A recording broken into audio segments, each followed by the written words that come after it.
মালদহের ইংরেজবাজার পুরসভার 23 নম্বর ওয়ার্ড। পুরো এলাকা হওয়া সত্ত্বেও এই ওয়ার্ডে নেই রাস্তা।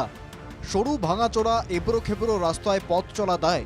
মাঝপথে রাস্তা তৈরির কাজ বন্ধ হয়ে রয়েছে। রাস্তা না থাকায় এলাকায় কোনো যানবাহন চলাচল করে না।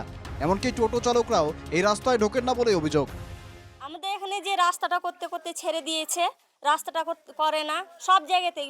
23 নম্বর ওয়ার্ডে পুরোটাই জায়গাতে একটু একটু করে রাস্তা করা আছে, সব জায়গাতেই ছাড়া আছে। তারপরে একটু ঝড় বৃষ্টি আসলেও লাইন টাইন সব বন্ধ।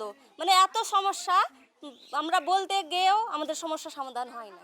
আমাদের এই তো রাস্তা নিয়েই সমস্যা। আমাদের রাস্তাটা করতে করতে ছেড়ে দেয়। যখন ধরেন ভোট আসে, কাউন্সিলররা আসে আমাদের পাড়ার, যে দাঁড়ায়, এসে বলে কি যে হ্যাঁ আপনারা ভোট দেন, আমাকে রাস্তা করে দেব।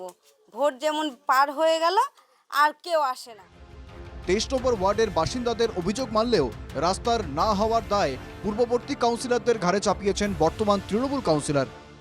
যারা পূর্বে নির্বাচিত প্রতিনিধি তারা উদাসীন ছিলেন, তারা এলাকার সম্বন্ধে। কিন্তু এই রাস্তাটা যে খারাপ আছে সেটা আমি দেখেছি এবং এটা আমার জানা।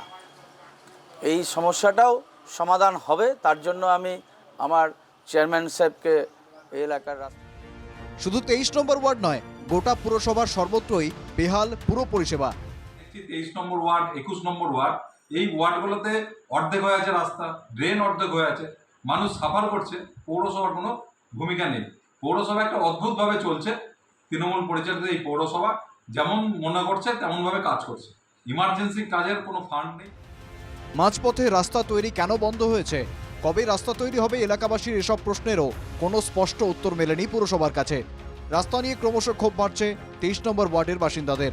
অবিলম্বে রাস্তা না হলে আন্দোলনের হুমকি দিয়েছেন তারা। মালদহ থেকে সুমিত ঘোষের রিপোর্ট, NK টিভি বাংলা।